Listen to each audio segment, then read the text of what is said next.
आज हम समझेंगे कि सीलिंग फैन में कैपेसिटर की ज़रूरत क्यों होती है। तो सबसे पहली बात तो यह है कि सीलिंग फैन में जो मोटर होती है वह सिंगल फेस इंडक्शन मोटर होती है और single phase induction motor self starting नहीं होती है। और स्टार्टिंग टॉर्क को डेवलप करने के लिए इंडक्शन मोटर में कुछ अरेंजमेंट्स करे जाते हैं जिनको हम समझेंगे। तो किसी भी मोटर की तरह सीलिंग फैन की मोटर में भी दो मेन पार्ट होते हैं, स्टेटर और रोटर। सीलिंग फैन के जो अंदर वाला पार्ट होता है यह स्टेटर होता है क्योंकि यह तो फिक्स होता है, मूव नहीं करता। जबकि इसका जो बाहर वाला पार्ट है यह घूमता है, इस पर ब्लेड लगी होती है। आप यहाँ देख सकते हैं जो बीच वाला पार्ट घूमता नहीं है यह स्टेटर होता है, जबकि बाहर की तरफ यह जो रिंग होती है यह घूमती है। तो जैसा कि मैंने अभी आपको बताया, सिंगल फेज इंडक्शन मोटर में रनिंग टॉर्क तो होता है लेकिन स्टार्टिंग टॉर्क नहीं होता। तो रनिंग टॉर्क कौन बनाता है? यह जो बाहर वाली वाइंडिंग होती है यह होती है रनिंग वाइंडिंग। यह रनिंग टॉर्क बनाती है, यानी फ्रेम को घुमाने में मदद करती है, लेकिन यह स्टार्टिंग टॉर्क नहीं बना पाती। स्टार्टिंग टॉर्क कौन बनाता है? यह जो अंदर वाली वाइंडिंग होती है यह होती है स्टार्टिंग वाइंडिंग। अब इन दोनों ही वाइंडिंग को एक ही सप्लाई से एनर्जी दी जाती है, लेकिन इस वाली वाइंडिंग के सीरीज में कैपेसिटर लगा होता है। तो चलिए इसको और अच्छे से समझने के लिए इसको सिंप्लीफाइड कर लेते हैं। यहाँ पे जो कंस्ट्रक्शन दिख रहा है इसमें बहुत सारे पोल्स हैं। अभी हम इसको बिल्कुल सिंप्लीफाइड कर लेते हैं, मान लेते हैं कि सिर्फ इसमें दो पोल्स हैं। तो ये दो पोल का स्टेटर है जिसमें वाइंडिंग को बांधा गया है। यहाँ से स्टार्ट होते हुए एक ही डायरेक्शन में कंटिन्यू करते हुए यह वाइंडिंग यहाँ पर एंड होती है। तो जैसे ही हम इस वाइंडिंग को सिंगल फेस अल्टरनेटिंग सप्लाई देंगे वैसे ही अल्टरनेटिंग करंट फ्लो करेगा।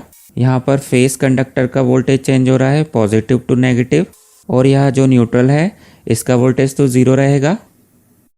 तो यहाँ जब पॉजिटिव बन रहा है तो इस डायरेक्शन में करंट फ्लो हो रहा है, और जब नेगेटिव बन रहा है तो इस डायरेक्शन में करंट फ्लो हो रहा है।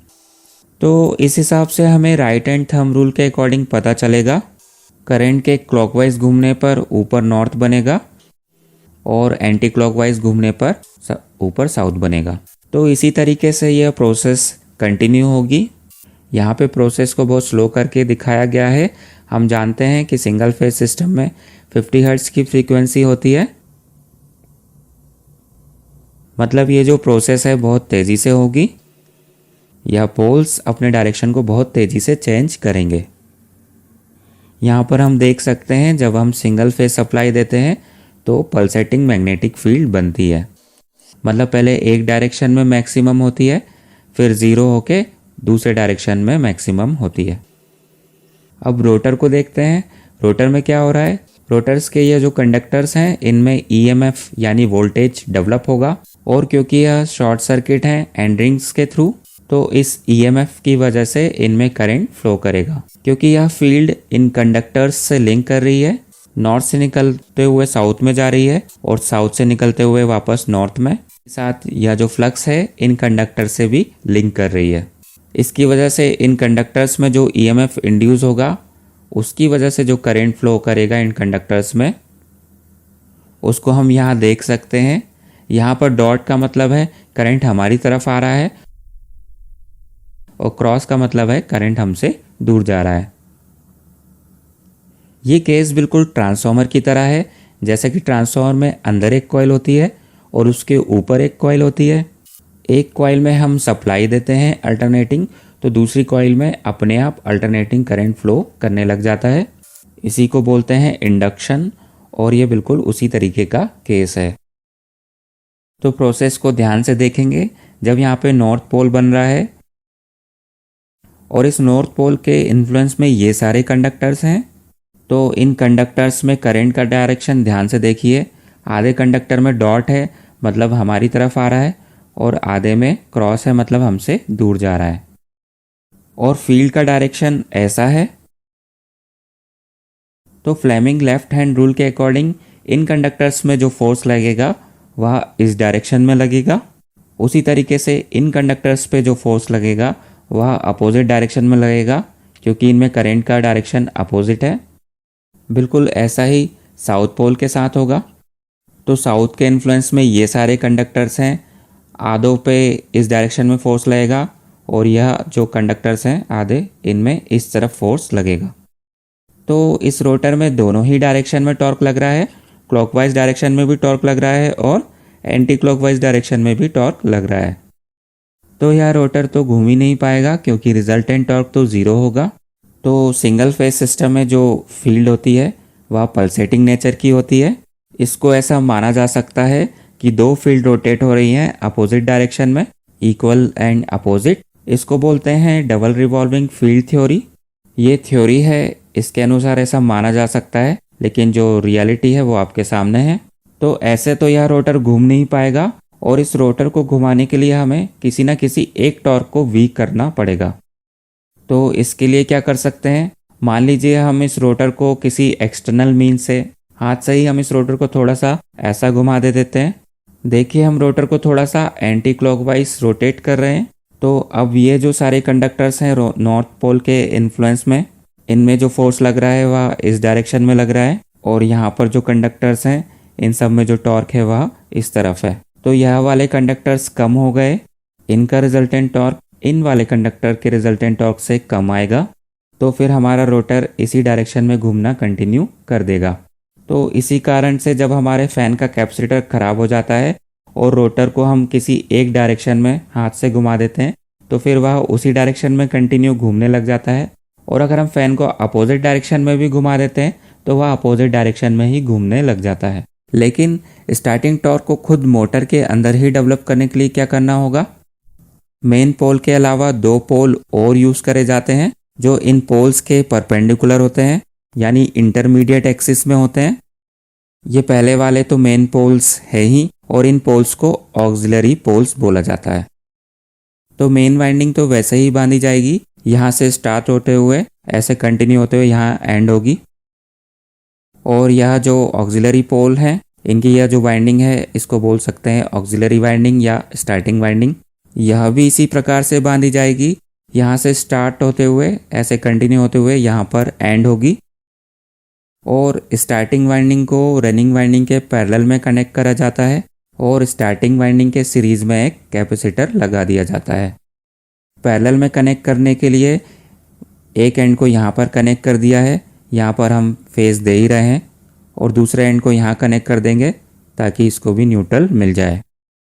तो दोनों ही पैरेलल में है, बस फ़र्क इतना है कि स्टार्टिंग वाइंडिंग के सीरीज में एक कैपेसिटर लगा हुआ है। अब कैपेसिटर का हमें पता है यह वोल्टेज के चेंज को अपोज करता है, यानी इसमें करंट जो है वह 90 डिग्री लीड कर जाता है। तो अब जब हम इसमें सप्लाई देंगे तो इस प्रकार से यहाँ न्यूट्रल और यहाँ फेज देने से इन वाइंडिंग्स में करंट फ्लो करेगा। ध्यान से देखा जाए तो इस वाइंडिंग के सीरीज में कैपेसिटर होने की वजह से इस वाइंडिंग का जो करंट है वो मेन वाइंडिंग के करंट को 90 डिग्री लीड कर रहा है। इसका मतलब मेन वाइंडिंग का करंट मैक्सिमम होने से पहले ही ऑक्सिलरी वाइंडिंग का करंट मैक्सिमम हो चुका होता है। अब हम इनके मैग्नेटिक पोल्स को देखेंगे तो यह कुछ इस तरीके से बदलेंगे।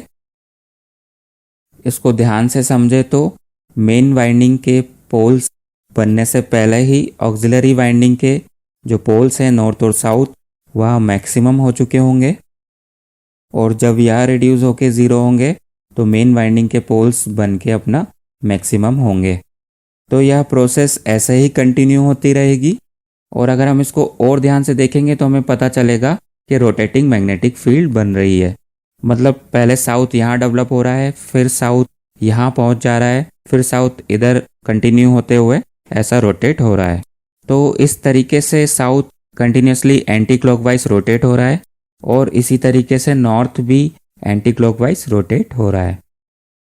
यानी दो अलग वाइंडिंग यूज़ करने की वजह से और कैपेसिटर को यूज़ करने की वजह से हम रोटेटिंग मैग्नेटिक फील्ड जनरेट कर पा रहे हैं। तो अब रोटर में क्या हो रहा है ध्यान से देखिए। जैसा कि मैंने बताया था जब रनिंग वाइंडिंग में करंट 0 होगा तब स्टार्टिंग वाइंडिंग का करंट मैक्सिमम हो चुका होगा, यानी यहाँ पर नॉर्थ पोल मैक्सिमम बन चुका होगा। अब जब यह नॉर्थ पोल कोलैप्स होगा तो यह रोटर के कंडक्टर में ईएमएफ को इंड्यूस करेगा और करंट को फ्लो कराएगा। करंट कैसे फ्लो होगा ध्यान से देखिए। ये जो ऊपर वाले सारे कंडक्टर हैं इनमें करंट का डायरेक्शन डॉट होगा, मतलब हमारी तरफ, और नीचे वाले सारे कंडक्टर्स में करंट का डायरेक्शन क्रॉस होगा, मतलब हमसे दूर जाता हुआ। अब यह नॉर्थ पोल खत्म हो रहा है, तब तक यहाँ मेन पोल पे नॉर्थ पोल बनना चालू होगा। तो इस नॉर्थ पोल के इन्फ्लुएंस में ये सारे कंडक्टर्स हैं, इनमें करंट एक ही डायरेक्शन में है। तो अब फील्ड का डायरेक्शन ये है और करंट का डायरेक्शन हमारी तरफ है। लेफ्ट हैंड रूल के अकॉर्डिंग इन सारे ही कंडक्टर पे इस तरफ फोर्स लगेगा।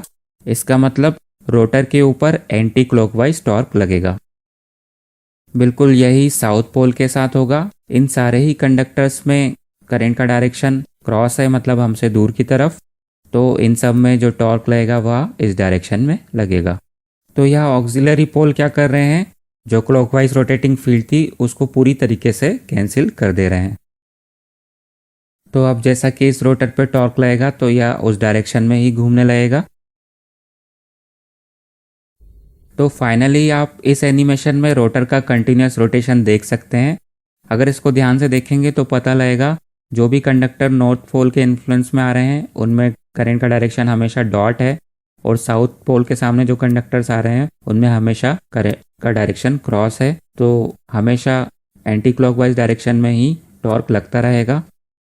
तो ये सब पॉसिबल नहीं होगा अगर हम कैपेसिटर यूज़ नहीं करेंगे तो इसलिए सीलिंग फैन में कैपेसिटर की ज़रूरत होती है। तो दोस्तों याद रखें, यहाँ पर हमने कंस्ट्रक्शन को सिंप्लीफाइड करा था, सिर्फ 4 पोल माने थे।